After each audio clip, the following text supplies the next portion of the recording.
Okay, now today I want to talk about Billy the Kid, the eternal outlaw, the American legend that is Billy the Kid. I'd like to dedicate this video to Frederick Nolan, who we sadly lost in June 2022, who was recognized as one of the world's foremost experts on the American West, and specifically Billy the Kid.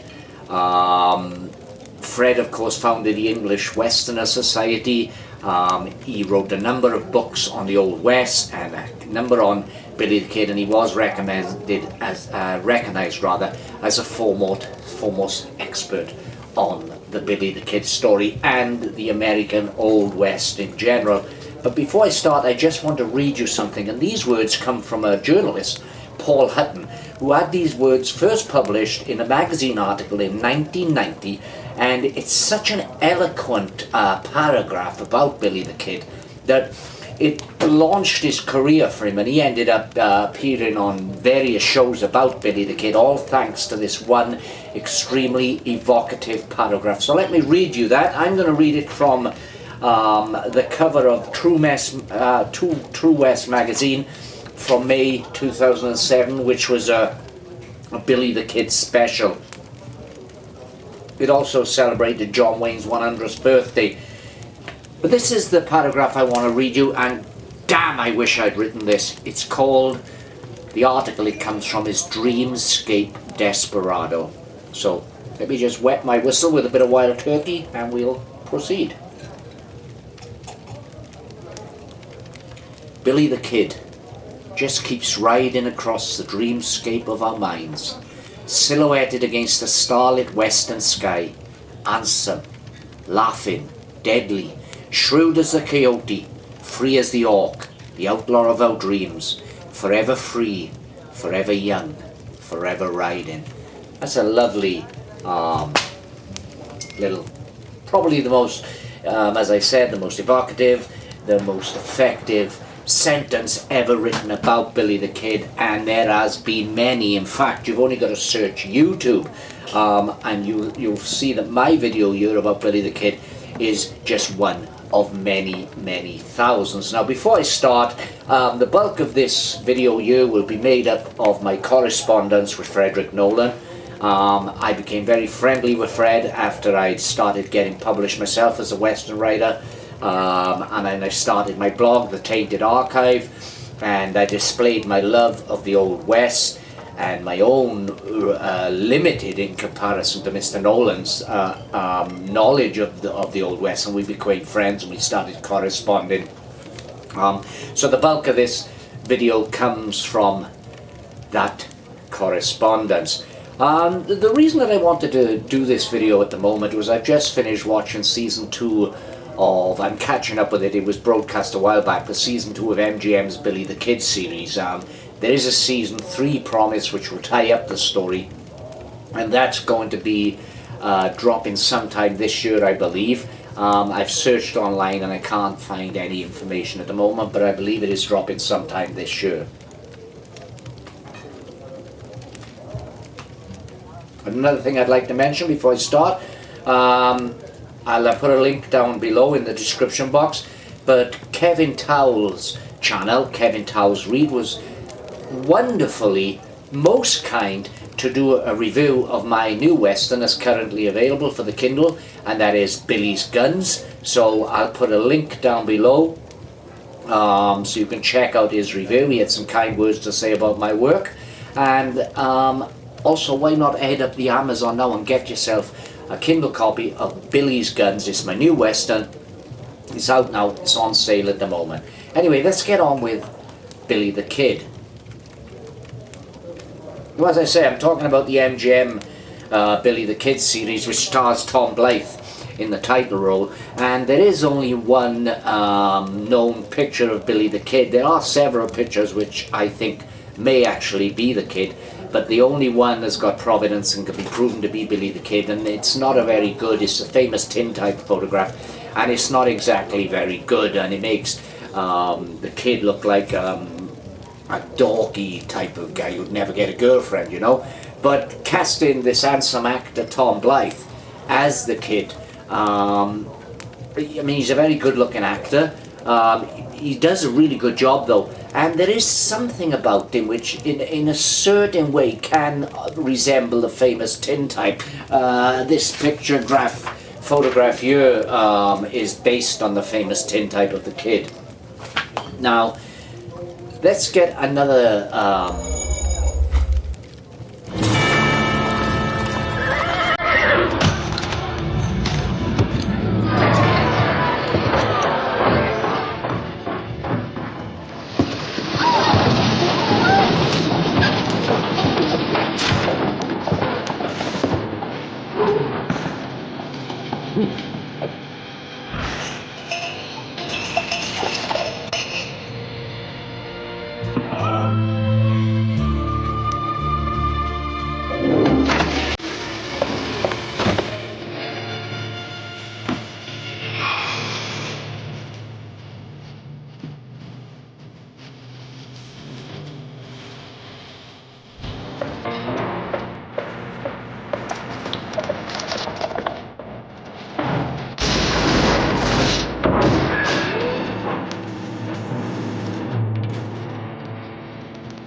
Before we continue, let's get another thing out of the way, and that is Brushy Bill Roberts and his claims to be Billy the Kid. If you don't know who Brushy Bill was a man who came forward in 1950 and claimed to be Billy the Kid, and there has been a lot of people over the years who have believed his story.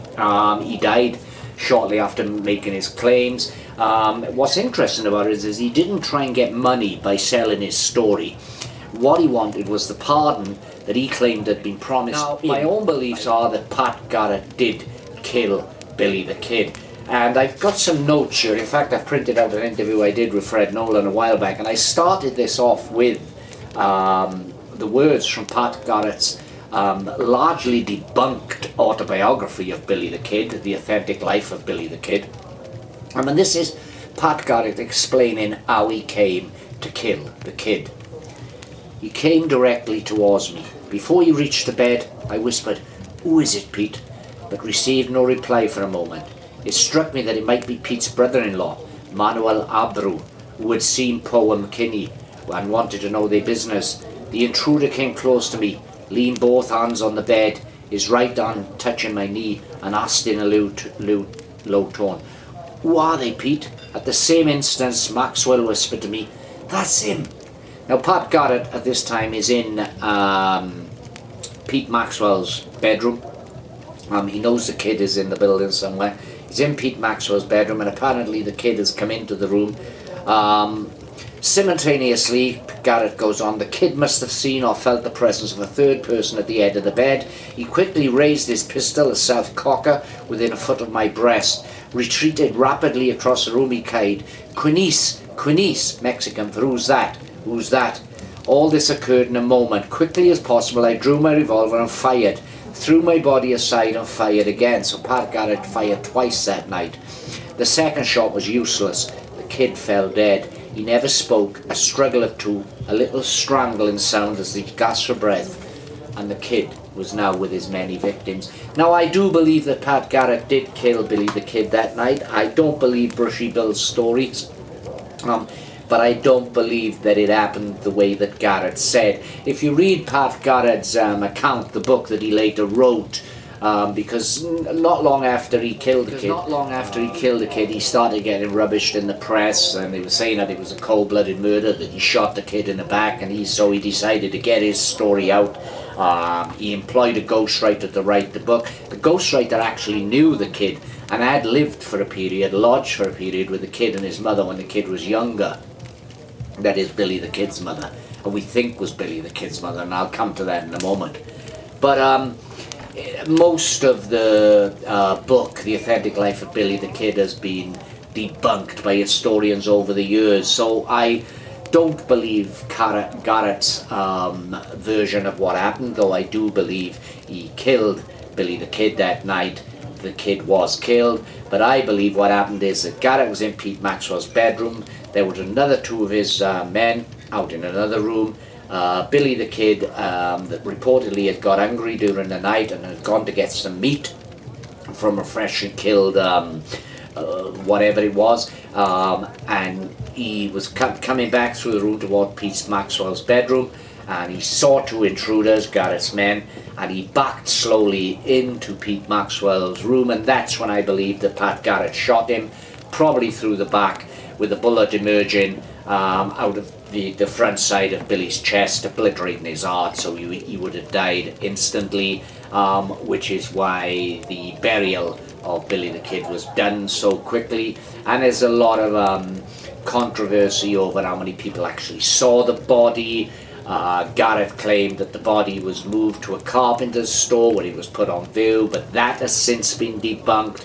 It just seems that he was shot and buried really quickly. No photograph was taken of the outlaw, and people sometimes question that, saying, you know, we've seen photos of Old West outlaws when they're dead after they've been killed, you know, and Garrett should have had him photographed. He should have posed with the corpse. But the fact is that in Lincoln County during that time there was no photographer in Lincoln County, and Garrett would have had to ridden several days to get a photographer, all the while the body would be decomposing and so forth. And Garrett was in fear for his life because Bill the Kid was very popular, and he feared that he would be attacked by Mexicans and sympathizers of the Kid at any moment. So that's what I believed happened. I don't believe in the Brushy Bill Roberts story now. Brushy Bill's story, when he came out and tried to claim that he was Billy the Kid, he was quickly debunked, and he was forgotten about until the movie Young Guns 2, and they used the Brushy Bill saga at the beginning of Young Guns 2, where you see an aging Emilio Estefaz coming up to the reporter Morrison, who was the actual reporter who reported on the Brushy Bill story. Now, I asked Fred Nolan what his opinion on the Brushy Bill claims were, and this full interview that I'm quoting for you can read this full interview on my blog, The Tainted Archive, and I will link down to it down below. But when I asked Fred about Brushy Bill, so my question to Fred was, what is your opinion on Brushy Bill, who claimed to be Billy the Kid and still causes much debate over his true identity? Fred answered, Oliver P. Brushy Bill Roberts was just a sad, simple old man who got involved in something whose ramification were way beyond his mental capacity, and the strain of doing it probably killed him. His family Bible shows that he was born in 1879, which means that he would have been 2 when Billy the Kid was killed. He had previously claimed to be a member of the Jesse James gang. He was just a nobody who wanted so badly to be a somebody, but that hasn't stopped the wishful thinkers from wishful thinking. And I've got to admit that sometimes I am one of those wishful thinkers, and I do like to think, even though I know it's not possible, but I do like to think that Brushy Bill could have in fact been Billy the Kid, that, as the conspiracy goes, Pat Garrett, who was a friend of Billy the Kid's previously to that night, allowed the Kid to escape, shot someone else in the Kid's place, and faked the fact that it was Billy the Kid he'd shot. It's kind of nice to think of that, though I know that's not true. Deep down I know that's not true, but it's still a nice to think about. If you want to learn more about Brushy Bill and the story, there's a brilliant Western podcast called The Wild West Extravaganza, and they've done a complete Josh of the Wild West Extravaganza who hosts the podcast. He's quite a funny guy. I love his narration. You know, he's so punchy. He almost comes across very forcefully, but his humour is right on the button. Some of his jokes are terrible, but it's worth checking out the Wild West Extravaganza, and I'll link down to that below as well. And listening to his podcast. He's done several on the Brushy Bill Roberts saga. Now, Billy the Kid, but we know nothing about Billy the Kid. That is the fact. Do you have any last requests? Plate of McCain Legend French fries.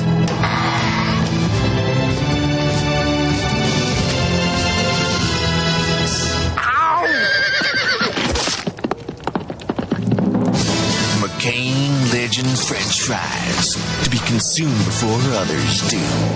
That is the fact. The legend is that he died when he was 21. Personally, from my own research, I believe he was a bit younger than that, as did Fred Nolan. But the legend goes that he died when he was 21, shot dead by Pat Garrett, and he'd killed 21 men by that time. Now, Frederick Nolan, as I say, who was the world's foremost Billy the Kid expert, says that we only can prove that Billy the Kid ever killed 4 men. Here's an excerpt again from the interview. So I posed the question to Mr. Nolan. The nickname The Kid was a generic term in the Old West and often given to any young man who fell into trouble with the law. Obviously, there were many killings attributed to Billy that he did not know about. In fact, could not have done. How many men, in your opinion, did he kill? Fred answered, as far as we know, he 1-to-1 killed only 4 men. That is 1-to-1, meaning one man onto man, he killed 4 men. Frank Cahill, James Bell, Bob Ollinger and Red Grant. He was involved, to what extent we cannot be sure, in a number of others, essentially gang killings: Morton, Baker, McCloskey, Brady, Hyman, Roberts, Bernstein, etc. It is unlikely at this late juncture that evidence will ever surface linking him with others we know not of. And there is, after all, quite a lot of irony in the phrase, he only killed 4 men. Only! I'm inclined to agree with Fred. And as I say, the Billy the Kid legend has been inflated over the years. I wouldn't say with any certainty that he only killed 4. It probably is a lot more than that, but 21 men in 21 years, I don't think so. Another mystery about Billy the Kid is, who was he? Where did he come from? Now, Brushy Bill in his claimed that he was born in Texas. When he was questioned on that, because most experts seem to think that Billy the Kid was born in New York, why would they think that? Brushy Bill said because he told people in his younger days when he was Billy the Kid that he was born in New York because it sounded kind of glamorous. That could be true. We can't place Billy the Kid in New York. We also don't know if his name was Henry Antrim, if his name was William Bonney. We can't really place Billy the Kid at all in history. Personally, from my own research and others' research that I've read, I think that there's a very good chance that the kid was actually born in Missouri. I also think that he was about 19 years of age when he was shot down and killed by Pat Garrett. But what is our continuing fascination with the kid? I asked Fred this question, and Fred said, the answer would depend upon how deeply you want to get into the mechanics of wishful thinking.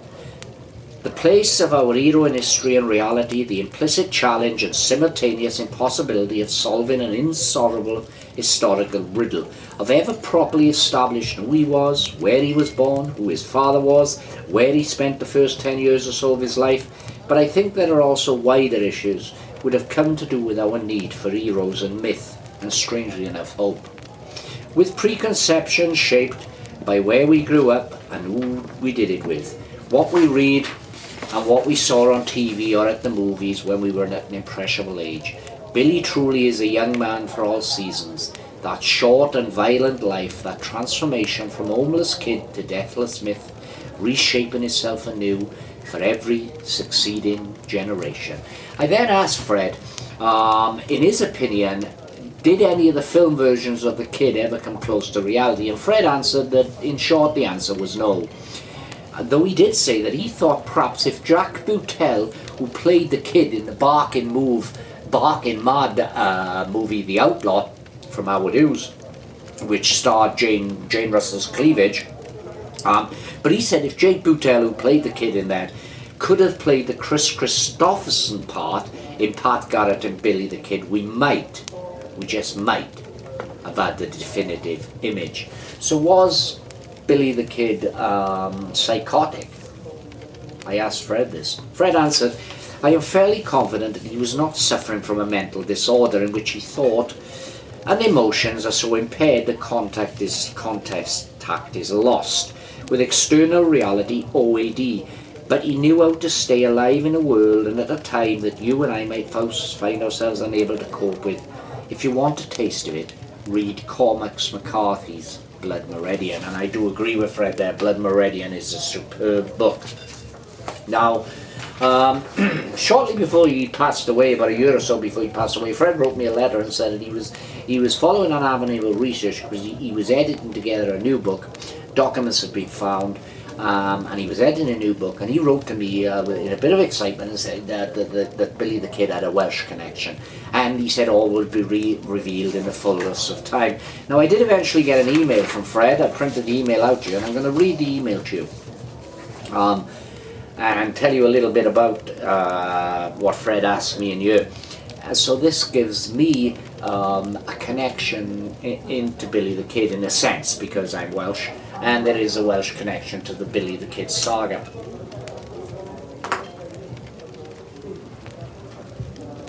So let me read this email to you. Gary.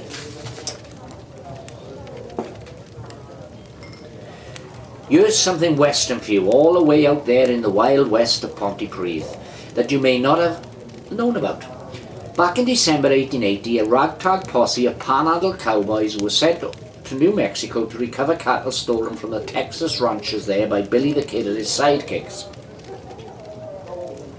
Some of the cowboys later elected to help Sheriff Pat Garrett pursue and capture the Kid, and some of them did not. One of the latter was a fellow who called himself Frank Clifford, aka John Francis Wallace. Although he wasn't on the spot when the Kid was caught at Stinking Springs, he got the story of how it happened first-hand from those who were, and also had some adventures of his own with the likes of Charlie Siringo and later the Kid himself. Well, it turns out Clifford wrote an autobiography which has never been published. It has now, and I'll link to it down below because Fred edited the autobiography, added some supplemental material to it, and the book has been published. But Fred continues, well, it turns out Clifford wrote an autobiography which has never been published, and which I am now in the process of editing and annotating for publication. So what has that got to do with you? In other words, Fred's saying, what has that got to do with me? It turns out, Gary, that Clifford Wallace's real name was John Meehan Whiteman, and he was born on March the 18th, 1860 at Blindare, Ponteague, Pontypool, Monmouthshire, where his father, James Temple Whiteman, was a coal merchant.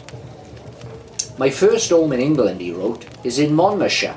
This is, Fred's now quoting from Clifford Wallace's John Meehan Whiteman's diary. My first home in England, he wrote, is in Monmouthshire near Pontypool.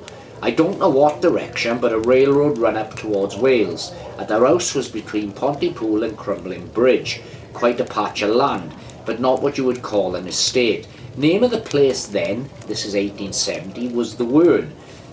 A house on a hillside and a high stone wall, 8 or 9 feet between it, and neighbours' place that is about all I can remember. Fred then says, I know it's not exactly next door to you, Gary, but it would still be interesting to know whether this place, the Wern, still exists, and whether indeed it was a large estate that John Whiteman, Frank Clifford, remembered in his old age. Whether it is or not, I thought you'd be pleased to know that you have a closer proximity to the Billy the Kid story than you might have expected. Thanks again, all the best, Fred Nolan. Well, I did find out about the Wern. It was an estate, a large estate during the day, and in fact, it was given to the people of Pontypool eventually and became a park, but there is a Wern Hotel in present-day Pontypool, so that's quite nice, isn't it? You know, a little bit of a connection, a little bit of a Welsh connection to the Billy the Kid story. Now back to MGM's series, Billy the Kid. I've been really enjoying it. I know that there are people complaining that it seems to take liberties with historical fact, but then it's difficult not to, because as I've stated in this video, we don't know where Billy the Kid was born, we don't know what Billy the Kid's real name was, we know very little about Billy the Kid. All we do know about Billy the Kid for facts are the facts about the Lincoln County War and its aftermath. We know that he was shot down by Pat Garrett, or at least we think he was shot down by Pat Garrett, and there is some debate about that, and there are people out there who believe that Brushy Bill Roberts was in fact Billy the Kid. Now, just to play devil advocate here, I'm going to play an audio clip here of the real Brushy Bill Roberts when he was interviewed on radio. Now, as I say, I don't believe he was Billy the Kid, but there is a slim chance that he was. And if he was, then this is quite incredible, because the recording I'm about to play now could be the voice of Billy the Kid. I don't think so. But whatever it is, it's still the voice of Brushy Bill Roberts. Brushy Bill Roberts has by default become Billy the Kid, because his grave now has an headstone in which he is listed as AKA Billy the Kid. So Brushy Bill, this is September the 6th, 1949. My name is Maurice Davidson, and we are here at Merrimack Tavern at Stanton, Missouri. And as you well know, yesterday we all participated in celebrating the 102nd birthday of Jesse James.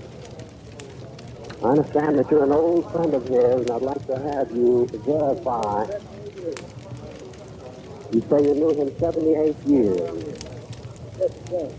As Jesse James. Knew him 66 years as Frank Golden. In other words, after the supposed death of Jesse James 67 years ago, he went under the name of Frank Golden. But you knew him previous to that time, didn't you? Yes. For a number of years, you associated with him. And you positively identify the Frank Dalton as the one and only Jesse James. Yes, sir. Yes, sir. Can you give us any little incidents of things that happened before the supposed death? He come to my mother's house when I was about 7-year-old. His arm just about cut off. He stayed there 6 weeks. His mother doctored his arm, and he got well. And Frank bought him, and Frank taken him away from that too, and went away. In other words, from the time that you were 7 years old, I wrote him everything. you've known him ever since, way before he was supposed to have been killed, and also many times after his supposed demise. Yeah. And my father was buddies together until old age. Mr. Father's gang too. I say. Yeah. But there's no question as to the real identity of That's Jesse James. That's Jesse James. Me and my wife taking care of him at long slave water Texas when he first got that hip broken 20. Taking care of him for 3 months after he came out of the hospital. Back in 1920. Yeah. I see. Well, that's about all we wanted to know, Brushy. We know you've been around the South quite a bit throughout the West, and you know it's to be known. I seen that the world was fair and 94, 1894. I'm at the World's Fair in 1894. Yeah. Where do you live now, Brushy? Live in Hyco, Texas. Hyco, how do you spell that? It's your ideal for Hyco. I see. Hyco, Texas. Oh, the World's Fair was in 1904. 1904. St. Louis. St. Louis, I think you know. I see. What's your exact address there? Do you have a street address? No, Hyco, Texas. General Delivery. General Delivery. How many counties? That's in Hamilton County. How do you spell out again? H-I-C-O for Hyco. H-I-C-O. Hyco. H-I-C-O. On their way to Texas. H-I-C-O. And whole way. 90 miles from there, 90 miles from there. I don't have it. And you're 88 now, are you? Okay, thank you very much, Jesse. he may have been a fantasist, an old man telling stories, and there's nothing wrong with that. He has now become known as Billy the Kid in death. So in a sense, he has become Billy the Kid. Anyway, that's all I want to talk about for now. I hope you enjoy it, and I hope you head up the Amazon and buy my new book, New Western, Billy's Guns by Jack Martin.